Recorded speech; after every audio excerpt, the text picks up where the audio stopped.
Hey there, welcome back. Today we're doing part 3 of the Remarkable Review. I'm Benjamin Butcher. Thanks for watching. Let's get to the important stuff. Okay, next let's talk about notebooks. I really like the way each notebook remembers which pen or pencil you were using. Given that some notebooks might be used for to-do lists and other might be used for drawing, this actually makes a lot of sense.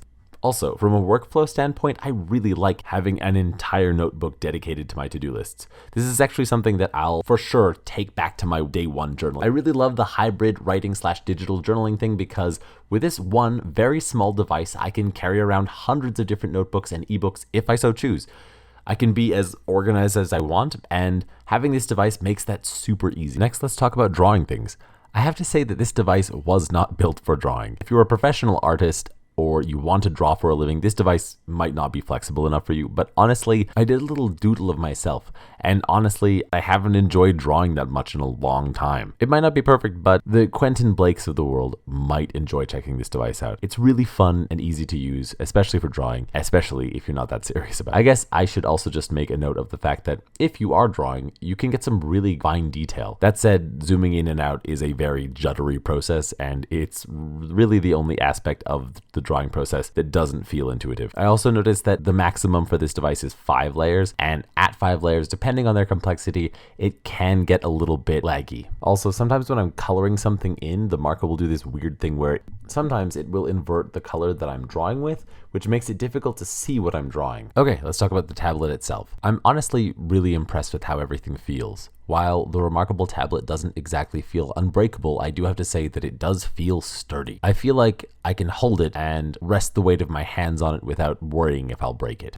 The entire hardware experience actually feels very premium given the price tag of this. However, this feels more like a requirement than a surprise. I'm also quite impressed with how instant the pen on paper feels. With some software drawing tools, there is a bit of a lag, and I really don't notice that here. Actually, because of this, I thought there was at least a little lag between the pen and the ink, but after testing a little more, the only real gap I'm seeing is the distance between the pen and the paper, which is basically nothing. I really do have to say the overall experience of this device is one which I am rapidly falling in love with. I feel like I'm curled up with a book again. It's so nice. And to be clear, I'm talking about the experience of having this extremely lightweight thing that I can just write like I used to on paper and doodle, and all of my notes have more personality. These are things about it that I really love. So let's talk about the pen next. So while I was drawing the cover for my journal, I lifted it up to show the camera, and because I'd been using the calligraphy pen, I felt the impulse to stop the pen from getting ink on my desk, which I think really speaks to how real the pen feels. There are 2 things that I really like about the pen.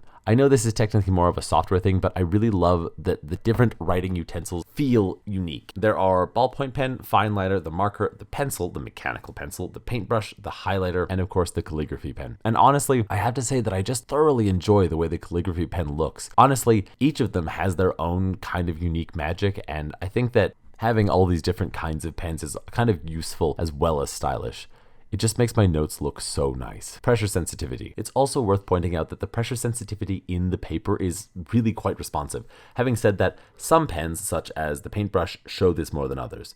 If you don't like dealing with pressure sensitivity, I would strongly recommend using the fine liner. I can't really put my finger on it, but have you ever had a tool that was so enjoyable to use that it made you wanted to do more of the thing that you use that tool for? Like when you're a pianist, you've got a Steinway all to yourself, or as a boxer, when I find out that the gym I'm visiting has a really great punching bag. I think artists experience this when they get new markers or a new drawing device. I'm really glad I chose the pen that has an eraser. They sell a version that doesn't, but honestly, this again feels so much more intuitive. It's better. Something important to note about this eraser is that it has 2 different modes. The first mode is when you place the head flat against the tablet and it gives you a big eraser head. If you use the side of the eraser, you get a much finer one, and honestly, all that to say that the 2 erasers have pretty much met my erasing needs perfectly. Let's talk a little bit more about the screen. Honestly, I love how big and high resolution the screen is.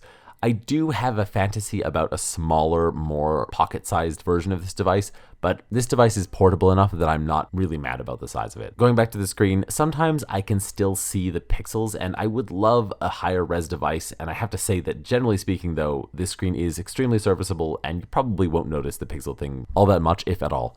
I think this goes without saying, but being able to do work on a device that isn't backlit is magical. It's so nice to get a break from staring at a screen, and honestly, I don't even really realize how much of my screen time was affecting me until I realized how relaxed I felt writing on my Remarkable 2.